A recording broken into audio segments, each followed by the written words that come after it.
Halo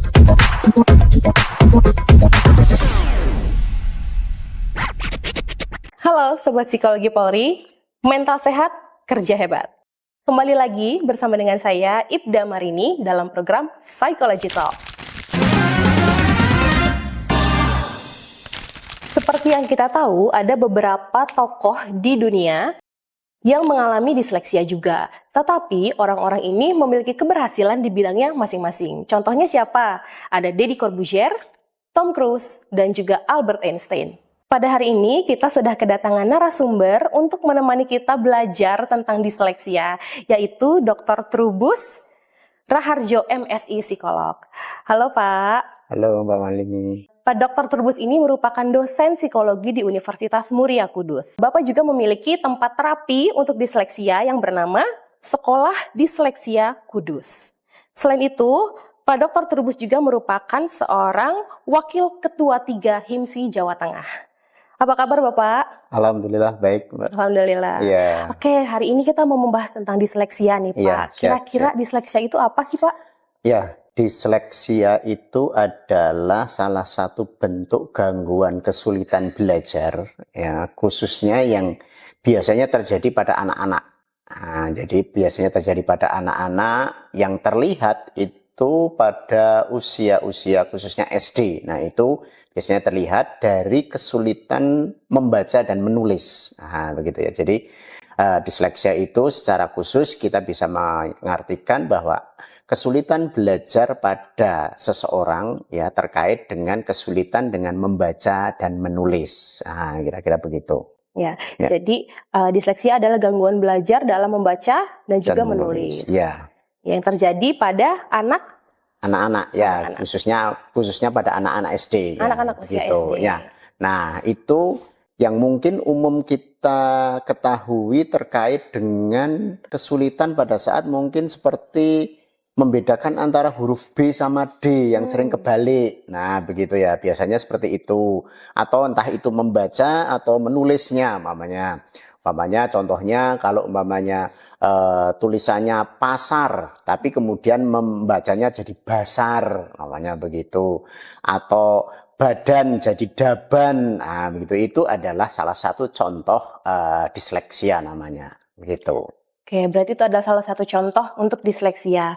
Untuk umurnya sendiri Pak, apakah semua anak-anak dengan disleksia ini diawali itu saat usia SD atau ada juga yang kelihatannya pada saat dewasa baru muncul? Ya, jadi disleksia itu adalah gangguan yang sifatnya menurun. Menurun itu maksudnya genetik, begitu. Jadi rata-rata untuk hasil penelitian yang ada bahwa disleksia itu karena faktor dari genetika dari ayah atau ibu. Sehingga kalau salah satu dari orang tua maksudnya itu dia mempunyai gangguan disleksia, maka sangat mungkin si anak ini juga akan mengalami yang namanya juga disleksia, begitu. Nah, dengan begitu maka dapat diketahui sebetulnya di usia dini, di usia 5-6 tahun begitu, itu sangat dimungkinkan bisa deteksi. Apalagi kalau dari pihak orang tua itu ada salah satu yang dia memang kemudian mengalami disleksia. Nah, memang secara khusus kemudian baru terlihat pada saat si anak itu masuk di usia SD. Nah, kaitannya dengan kemampuan membaca dan menulis. Nah, disinilah baru kelihatan bahwa anak yang disleksia itu memang biasanya rata-rata bermasalah dengan membaca atau menulisnya tadi. Ya, begitu. Berarti Pak, dengan seperti itu orang tua di rumah tanpa harus datang ke ahli seperti psikolog atau dokter bisa mendeteksi sendiri ya Pak anaknya punya gangguan disleksia atau tidak?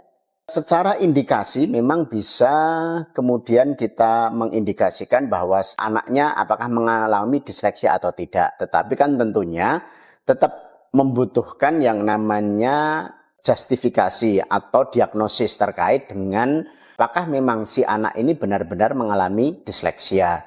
Nah, tentunya dengan tanda-tanda yang ada pada anak-anak yang mereka katakanlah dari orang tua yang mempunyai anak-anak yang mempunyai tanda-tanda seperti tadi, kemudian bisa dikonsultasikan, tetap dikonsultasikan ke psikolog yang memang mengetahui terkait dengan disleksia. Nah, dari situ maka dapat diberikan diagnosis bahwa oh ya, ternyata si anaknya ini mengalami disleksia atau tidak.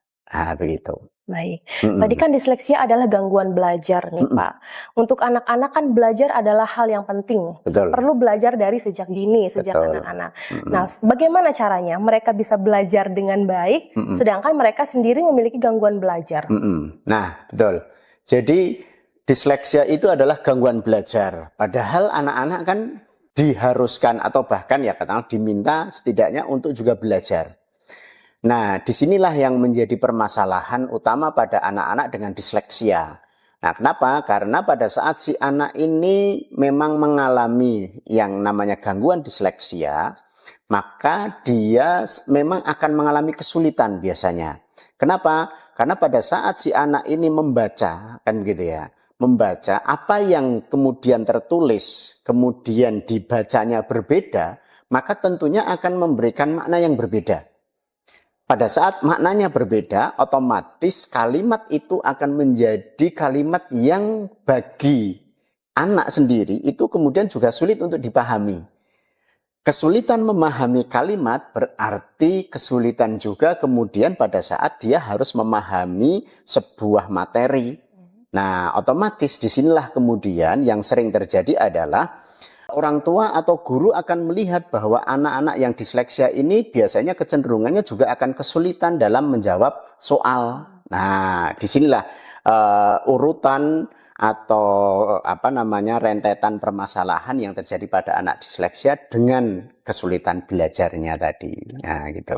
Oke, dari informasi tersebut Pak, berarti sebaiknya anak-anak disleksia ini ditempatkannya di sekolah khusus untuk anak-anak dengan disleksia atau di sekolah normal pada biasanya itu juga nggak apa-apa Pak? Nah, jadi anak-anak dengan disleksia, seperti tadi disebutkan bahwa ada tokoh-tokoh penting gitu ya, yang dia itu ternyata disleksia, tapi dia bisa sukses. Nah, gitu.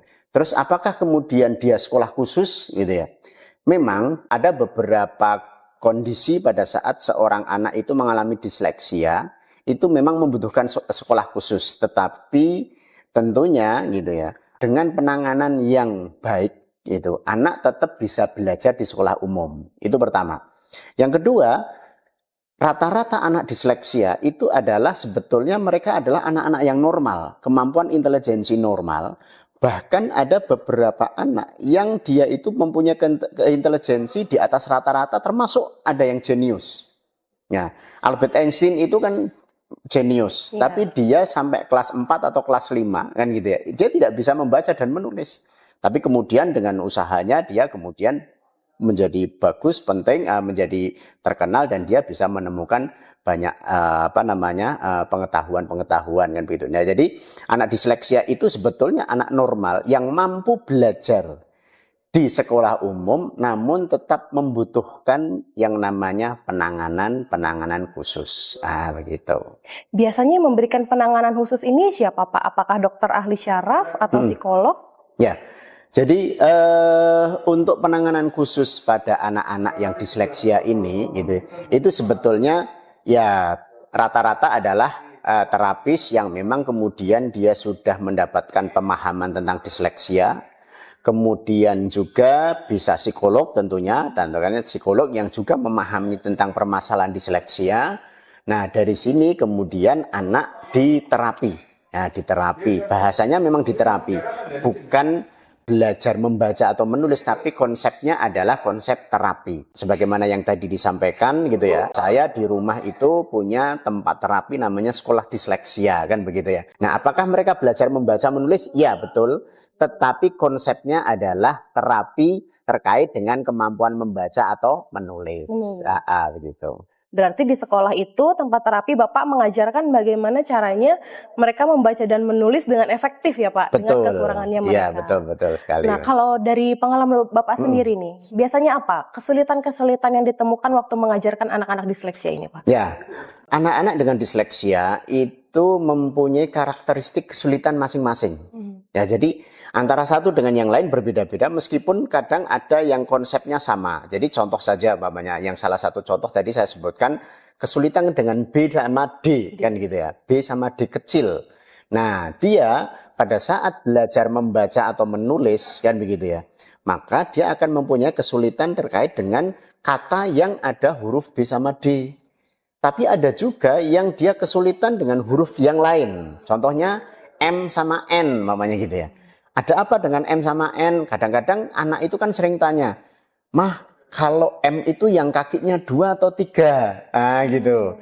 Nah, sehingga dia harus memikirkan pada saat saya menulis kata yang di situ ada huruf M atau N, dia harus berpikir bagaimana kemudian memastikan M itu yang kakinya 3 kan gitu ya, atau N yang kakinya 2. Nah, disinilah karakteristiknya berbeda sehingga pada saat kita memberikan treatment atau terapi kepada mereka, ya memang secara khusus terkait dengan membaca dan menulis, namun ada variasi-variasi terkait dengan treatment itu sendiri. Ya, gitu. Contoh variasinya itu seperti apa, Pak? Nah, contohnya begini. Contoh saja yang kalau untuk yang B sama D, kan gitu ya.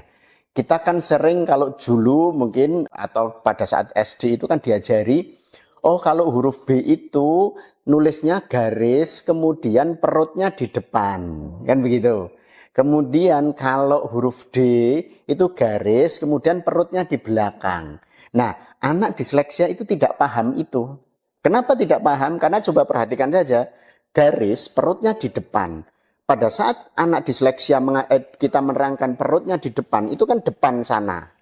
Padahal B itu hurufnya menghadap ke kanan. Nah, begitu pula huruf D, apalagi huruf D garis perutnya di belakang. Di belakang itu kan sana. Nah, tapi hurufnya kan menghadap ke kiri. Nah, maka konsepnya adalah garis, kalau B itu garis, kemudian perutnya ada di sebelah kanan. D itu garis, perutnya ada di sebelah kiri. Nah, jadi konsep kanan dan kiri ini menjadi salah satu bentuk terapi bagaimana kemudian anak-anak disleksia itu belajar membaca dan menulis. Gitu. Tapi bukan berarti anak-anak disleksia ini tidak memahami arah kan, Pak? Kiri, kanan, depan, belakang, tapi mereka paham, Pak. Nah, ada beberapa ciri, salah satu cirinya adalah ciri terkait dengan kesulitan membedakan kanan kiri. Memang ada beberapa anak disleksia itu yang dia juga memang kesulitan dengan konsep kanan kiri. Makanya kita pada saat observasi awal, mana gitu biasanya kalau kami atau saya atau asisten yang kemudian saya minta mengobservasi anak-anak dengan disleksia, itu kita cek dia kanan kiri, konsep kanan kirinya bagaimana. Nah, konsep kanan kiri ini kemudian kita cek, coba angkat tangan kanan atau angkat tangan kiri kan gitu ya. Menghadap kanan, menghadap kiri kan gitu. Nah, kalau dia terbalik-balik dengan itu berarti dia bermasalah dengan kanan kiri. Nah, pada saat bermasalah dengan kanan kiri, maka kita juga mengusahakan agar si anak ini juga paham kanan kiri dulu.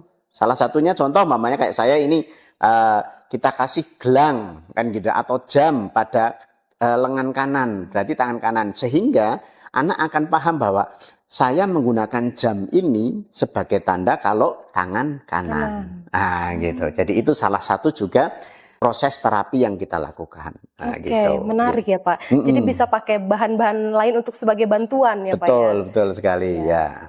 Untuk anak-anak disleksia ini, Pak, Bapak pernah menemukan anak disleksia yang paling parah itu seperti apa, Pak? Ya, anak disleksia paling parah itu banyak faktor ya kemudian. Jadi salah satu faktor yang biasanya menyertai anak disleksia itu adalah kaitannya kemampuan bahasa.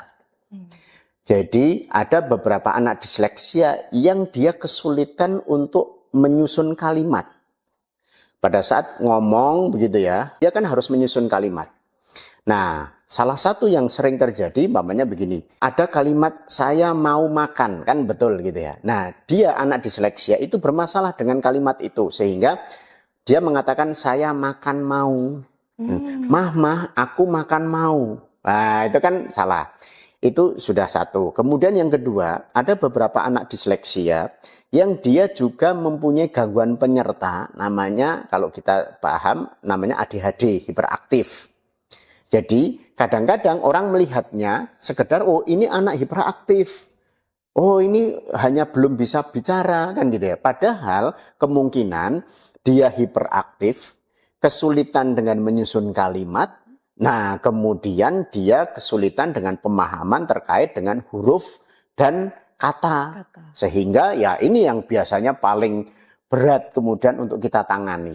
Nah, gitu. Karena harus satu-satu dulu menangani nangani hiperaktifnya, nangani kesulitan dengan mengucapkan kalimat itu, juga nangani terkait dengan kemampuan membaca atau menulisnya. Itu. Itu kan huruf ya Pak. Ya, betul. Kalau anak disleksia ada nggak Pak kemungkinan dia juga sulit untuk membedakan angka? Ya, kalau dalam konsep membaca atau menulis angka maka itu juga sama. Contohnya begini, yang sering terjadi adalah menulis angka 12. Kalau kita mendengar suara 12, kalau orang normal akan menulisnya kan 1, 2. Tapi anak disleksia, dia akan menulis sesuai dengan suara. Oh. Gitu ya. Jadi 12 itu kan 2, kemudian 1. Sehingga yang tertulis adalah 21, bukan 12. Oh. Nah, gitu. Nah, kalau konsepnya tentang ini, gitu ya, tentang kesulitan menulis angka, atau menghadapnya kebalik, mamanya gitu ya. Jadi angka 4 kakinya itu kan di sebelah kanan, dia kakinya jadi sebelah kiri. Gitu. Angka 5 perutnya itu kan menghadap ke kanan. Dia menghadapnya ke kiri. Nah, gitu. Nah, itu juga termasuk disleksia. Tapi kalau konsep tentang berhitung itu sendiri, nah itu namanya diskalkulia. Oh, ada sendiri. Iya, namanya diskalkulia, begitu. Oke, itu udah beda pembahasan lagi berarti. Beda pembahasan lagi, betul. Nah, ini Pak, Bapak bisa kasih tips and trik nih untuk orang tua yang menonton episode Psychology Talk kali ini. Betul. Jika memiliki anak disleksia, sebaiknya apa yang harus dilakukan, Pak? Pada saat memang orang tua kemudian mengetahui, oh kok kayak anak saya ini pertama kesulitan mamanya dengan bicara. Tadi seperti yang saya sampaikan, terbalik bicara kalimatnya atau terbalik pengucapan kata begitu ya, itu dari kecilnya begitu. Kemudian juga mamanya tadi kanan kiri itu juga kesulitan begitu ya. Dan ciri-ciri yang lain termasuk kalau di SD mamanya dia kesulitan dengan membaca, menulis ya, kaitannya dengan huruf dan kata. Nah, pertama yang harus dilakukan tetap tenang saja kan gitu. Artinya tenang itu bukan berarti kemudian tidak berusaha, tetap berusaha. Artinya begini, bahwa disleksia ini bukan gangguan yang sifatnya seperti kayak penyakit atau gangguan yang sifatnya mental kan gitu ya, kan mental psikologis tidak gitu ya. Dia adalah memang kalau di dalam bahasa psikologi ada specific learning disorder atau gangguan belajar spesifik namanya. Nah, itu secara umum anak adalah anak yang normal. Kemudian dia secara umum dia itu juga bisa berinteraksi dengan orang lain sebagai anak yang normal gitu. Hanya dia memang mengalami kesulitan yang namanya kesulitan disleksia tadi, belajar membaca atau menulisnya. Nah, kemudian pada saat memang kita sudah tahu bahwa kalau putra-putrinya itu mengalami disleksia, maka harus dipelajari tentunya. Harus dipelajari, oh saya harus berhadapan dengan anak disleksia itu seperti apa. Contoh, mamanya gitu ya. Mamanya yang paling sering itu mamanya instruksi. Anak disleksia itu akan kesulitan dengan lebih dari 2 instruksi. Contohnya bagaimana? Contohnya biasanya kan kalau kita orang tua atau orang tua minta itu, kakak coba tolong ambilkan gelas, terus diisi air putih itu bawa ke sini. Kan itu berarti kan 3 instruksi. Apa yang dilakukan anak? Ambil gelas langsung bawa ke sini kan gitu. Karena dia yang akan diingat hanya ambil gelas dan bawa ke sini. Ngambil airnya itu istilahnya keskip kan begitu ya. Nah, kadang-kadang orang tua kan marah. Lu kamu itu gimana sih? Disuruh ngambil disuruh ngambil air kok malah cuma ngambil gelas saja. Oh iya lupa mama kan gitu ya biasanya gitu. Nah, dengan begitu maka kita harus bisa kemudian memahami bahwa kita belajar untuk memberikan instruksi pelan-pelan gitu ya. Termasuk dalam konsep untuk membaca dan menulis, mengenalkan huruf, kemudian suku kata, mengenalkan kata dan baru kalimat. Nah, kemudian kita identifikasi dia kesulitannya di huruf-huruf apa. Biasanya mesti ada yang menetap. Nah, dari situ maka kita bisa kemudian memberikan istilahnya terapi atau treatment atau pembelajaran secara pelan-pelan. Jangan terburu-buru kepingin langsung bisa membaca dan menulis karena butuh waktu. Butuh waktu dan iya, proses betul. ya, Pak. Di tempat saya salah satu contoh saja untuk membetulkan B sama D gitu ya. Itu butuh paling tidak waktu sekitar 3 sampai 4 bulan. Gitu, 3 sampai 4 bulan dalam proses pembelajaran yang teratur katakanlah dalam 1 minggu sekian pertemuan. Itu butuh 3 sampai 4 bulan. Nah, kalau orang tua hanya baru seminggu, 2 minggu, kemudian ngajari B sama D itu kesulitan, sudah marah-marah, anaknya semakin down, tidak mau membaca. Ya sudah, begitu belajar membaca, kabur aja udah. Gitu. Itu kan biasanya jadi masalah di situ. Gitu. Berarti bukan hanya membawa anaknya untuk datang ke tempat terapi, tapi orang tua di rumah juga perlu ya Pak, sangat perlu mengajarkan sekali. Secara langsung kepada anaknya. Betul ya. Jadi orang tua juga harus tahu, kalau saya di rumah berhadapan dengan mereka itu seperti apa, itu juga harus dipahami. Ya, sehingga pada saat kemudian kemampuan membaca, menulis itu kemudian dia normal gitu ya, dan dia bisa memahami kalimat dengan baik, artinya tertangani dengan baik, maka sangat mungkin dia itu bisa normal dalam artian normal secara akademik dan kemampuannya sangat mungkin juga bisa lebih dari anak-anak normal yang lain. Kenapa? Karena dia intelijensinya bagus kok. Gitu. Karena intelijensinya bagus maka ya sangat mungkin dia punya kemampuan yang di atas rata-rata anak yang lain. Tapi tentunya butuh penanganan. Oke, berarti kesimpulannya ya Pak, anak disleksia ini hanya mengalami gangguan belajar saja. Tapi bukan berarti dia tidak memiliki kecerdasan yang cukup untuk menggali potensi yang ada dalam dirinya. Betul, ya. Tapi butuh terapi atau butuh ahli untuk membimbing dia. Betul, gitu ya Pak. Ya, jadi memang butuh pemahaman ya bahwa anak-anak disleksia ini adalah anak-anak yang normal, kemudian dia juga sangat mungkin istilahnya bisa normal dalam artian secara akademik itu bisa normal seperti yang lain, bahkan gitu ya mereka bisa lebih pintar dari yang lain kan gitu ya. Kenapa? Karena banyak dari anak-anak disleksia yang juga sampai perkuliahan dan bekerja itu bagus.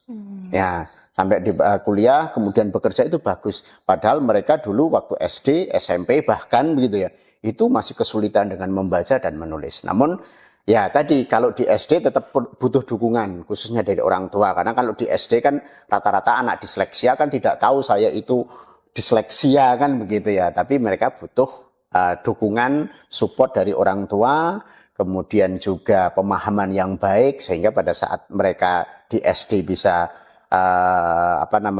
istilahnya selesai dengan kemampuan membaca dan menulisnya, nah itu nanti di tahap pendidikan berikutnya akan menjadi lebih baik. Lebih baik. Gitu. Oke, terima kasih Bapak untuk waktunya kita berbincang hari ini. Saya mendapatkan banyak sekali ilmu baru dari Bapak tentang disleksia. Nah, Sobat Psikologi Polri, hari ini kita sudah belajar banyak tentang disleksia dan mendapatkan banyak ilmu. Disleksia merupakan gangguan belajar dalam membaca dan menulis. Dan untuk orang tua di rumah yang memiliki anak disleksia atau keluarga atau saudaranya yang memiliki disleksia, jangan takut dan jangan khawatir karena disleksia bukan merupakan penyakit. Disleksia dapat ditangani dengan baik, asalkan datang ke ahli atau terapis yang tepat untuk membantu ayah dan ibu yang memiliki anak dengan gangguan disleksia. Demikian perbincangan dalam Psychology Talk pada hari ini. Jangan lupa ikutin terus program Psychology Talk di media sosial Biro Psikologi Polri. Sobat Psikologi Polri, mental sehat, kerja hebat. Dah.